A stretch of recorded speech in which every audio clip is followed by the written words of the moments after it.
Richmond Hill, Georgia is today a bustling little community of just over 10,000 people. It's a place of natural beauty, easy coastal living, and family fun. Just beyond the busy roadways lies a truly fascinating story. A tale told by ancient people, European explorers, colonial settlers, Civil War soldiers, great plantation owners, enslaved and freed African Americans, and a 20th century industrial giant. Sometimes you have to just look behind the main road, get off the highway to find the history. It's here, it's just not always very obvious. If you do take time to leave the main road, you'll find Richmond Hill offers a true historical adventure, just waiting to be discovered by you.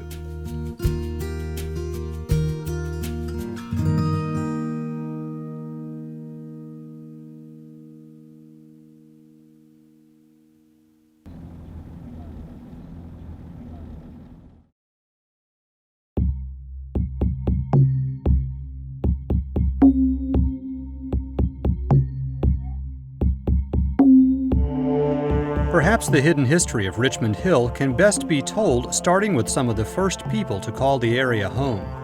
There were Wally Indians in this region, and the Wally had a presence in what is now Lower Bryan County, probably about 4,500 years BP before the present. Well, if visitors want to learn about Richmond Hill's earliest residents, they can visit Fort McAllister State Historic Park.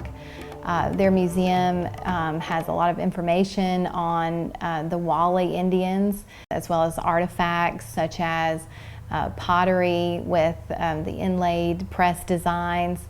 When visitors leave the museum, they will find a historical marker located on the banks of the Ogeechee River, which gives more information on the Wally Indians and points to the site of the former village located on what's now known as 7 Mile Bend, which is a hairpin turn in the Ogeechee River.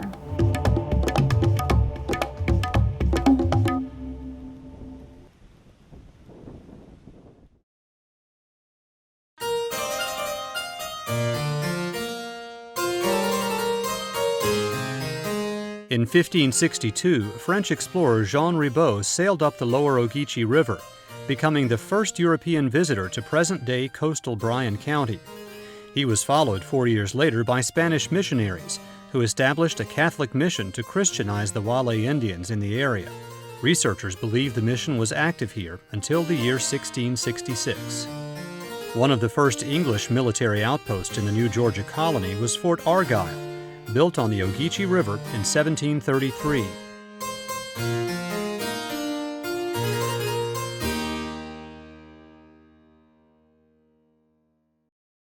In the early days of Georgia, present-day coastal Bryan County was almost home to the colony's capital. In 1755, Governor John Reynolds planned the creation of a new town he named Hardwick, and decreed this would become the new seat of royal government. Plans called for 610 lots, as well as a church and a cemetery, to be spread over 500 acres on the southern end of 7 Mile Bend on the Ogeechee River. Reynolds believed the site's location near the coast was a better fit than Savannah, which was situated several miles inland on the Savannah River. The plans for Hardwick came to an end 4 short years later, when Reynolds' successor, James Wright, decided to leave the capital in Savannah. Hardwick never became more than a small trading post, and today nothing remains.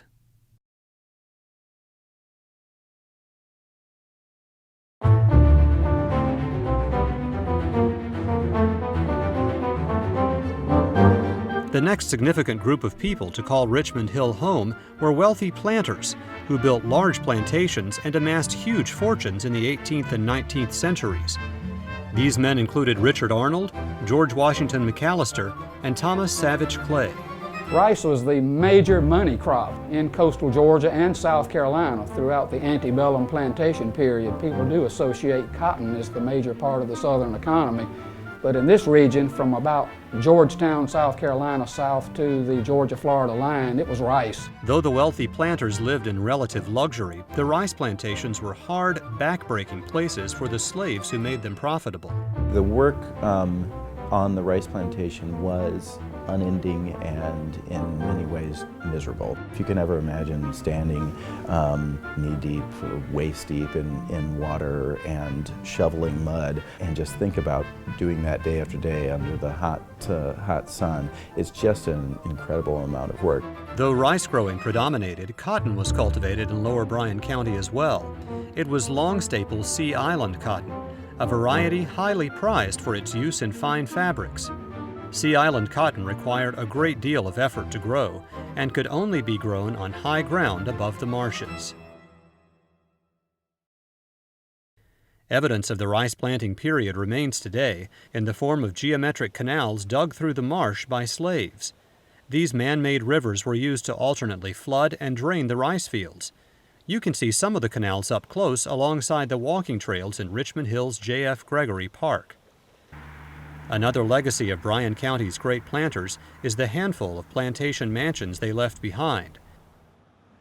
The final resting place of many of Bryan County's wealthy rice-planting families is Burnt Church Cemetery, located on Highway 144 east of Richmond Hill. Burnt Church Cemetery is one of the most fascinating places if you're a history buff. You can walk through the historic part of the cemetery under the live oaks and visit the graves of several of the most prominent planters in the area.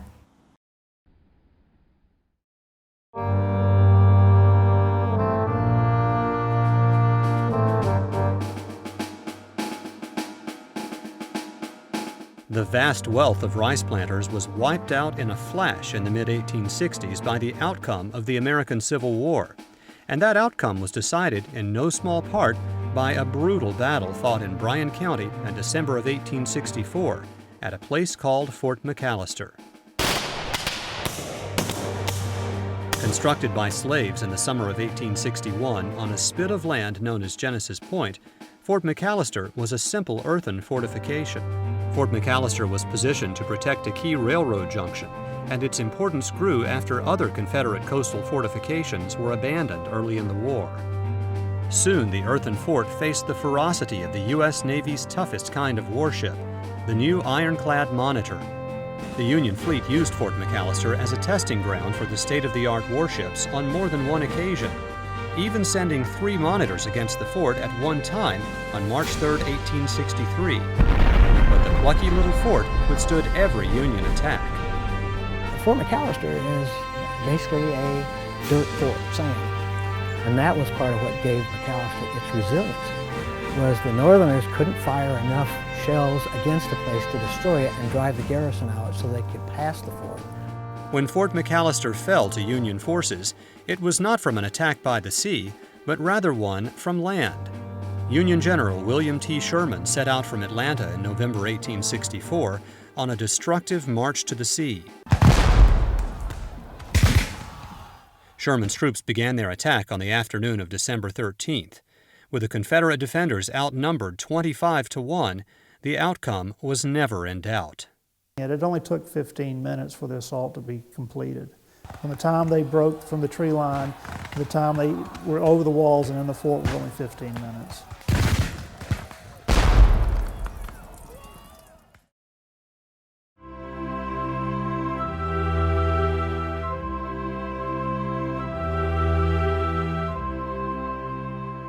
When the Civil War ended in 1865, the freed slaves of Lower Bryan County put their own distinctive stamp on the area's history.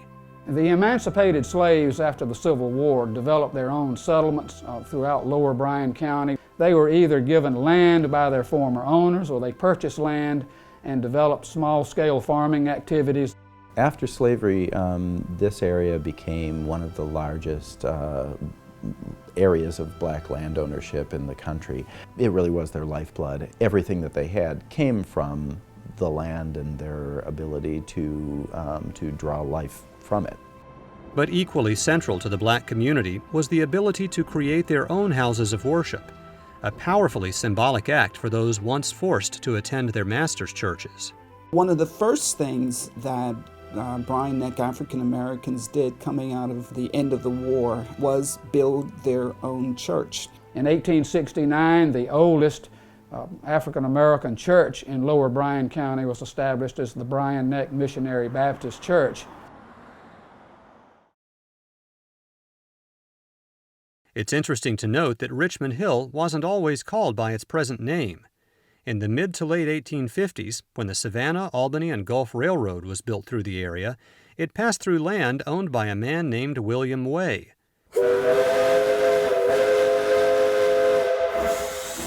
Each whistle-stop station along the route was named for the person who owned the surrounding land. Consequently, present-day Richmond Hill came to be known as Way's Station, a name it held until the early 20th century and the arrival of a man who changed the area forever.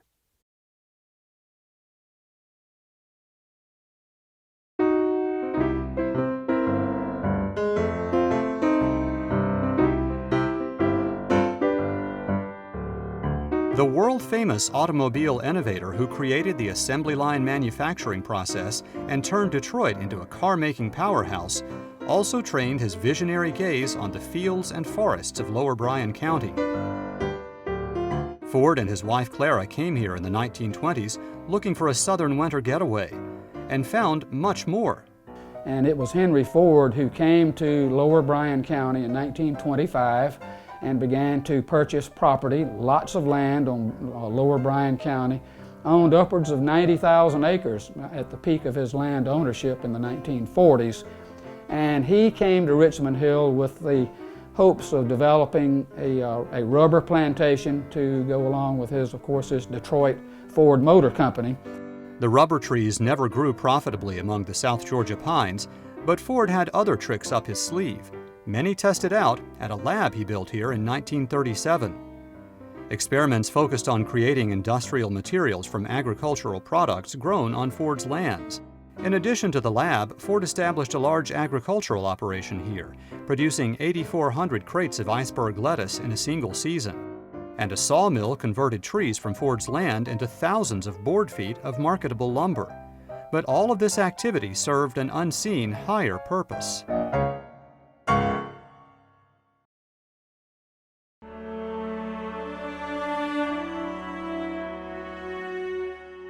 Henry Ford wanted to create the perfect American community here in Lower Bryan County. His goal was to turn out a bumper crop of well-educated, cultured, healthy, and productive Americans, and Richmond Hill was his laboratory for this grand social experiment. He created a city from scratch, complete with housing, schools, jobs, social activities, shopping, worship, and more. Entire neighborhoods rose up where nothing but pine trees stood before. Henry Ford built housing developments for his employees, the first of which was the Bottom. It was officially known as Richmond Hill Village, but prior to construction and after construction, the locals called it the Bottom because it was built in a low-lying, swampy area, and Ford cleared it and drained it and built houses on it. The second neighborhood built was called Blueberry Village, and both of these neighborhoods consisted of 2- and 3-bedroom homes. In Ford's eyes, it was an instant utopia created in the South Georgia wilderness, and priority number one was education, creating a new future for Bryan County's young people, regardless of their race. Ford was very interested in providing education for both the black and the white children in the area. The ideal student or coming out of the Ford schools and the programs down here would know a trade. If they were a boy, would have good housekeeping skills. If they were a girl, would know things like square dancing and social etiquette. Henry Ford did develop a school, the George Washington Carver School for African American children, opened in 1938, and that provided the first sustained and comprehensive educational opportunity for the African American children of Lower Bryan County. He felt like he really wanted to give that community here a leg up and an opportunity to succeed. Ford also succeeded in eradicating one of Bryan County's most persistent and insidious scourges, mosquito-borne malaria.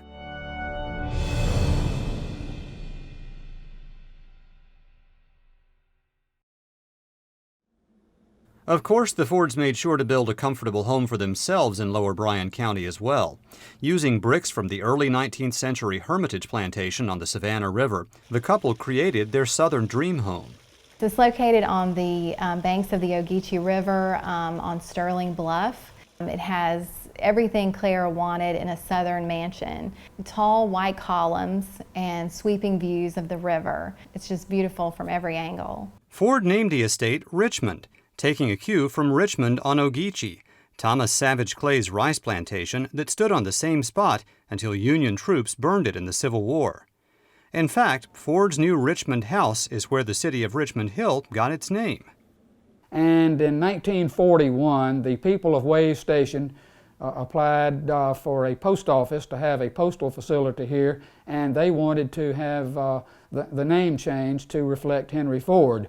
So he suggested Richmond after his house, but Richmond Hill stuck. It became the name, and the post office came, and the town was incorporated with the name of Richmond Hill in 1962.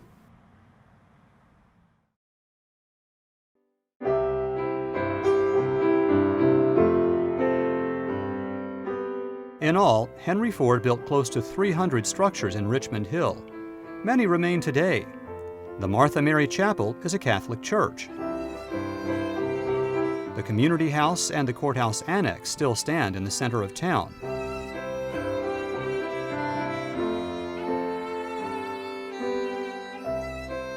Ford's kindergarten building now houses the Richmond Hill History Museum and its collection of artifacts and materials. The old commissary store is a church. And the bakery has housed several businesses. Ford also saved the remains of Fort McAllister and purchased and restored several of the area's 19th century plantation homes. But aside from buildings, perhaps the most pervasive reminders of Ford's impact on the area are the white wooden fences that stretch along roadsides throughout Lower Bryan County. Henry and Clara Ford designed a very simple white fence. Those can still be seen today in front of a lot of historical buildings. Henry Ford left an indelible mark on Richmond Hill and made it the city it is today. It's perfectly right to call it the town that Henry Ford built.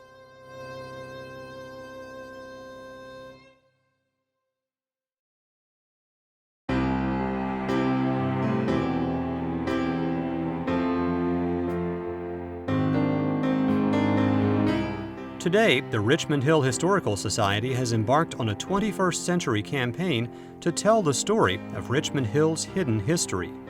I hope that through the work we do here at the Historical Society and the museum, the Coastal Bryan Heritage Trail, the books we've written, the mobile applications we've created, I hope that people will learn to find the hidden history and appreciate its importance and diversity. To picture life on an Indian village, a rice plantation, think about the wealthy planters and the African slaves, envision Sherman's army marching through Bryan Neck on their way to Fort McAllister.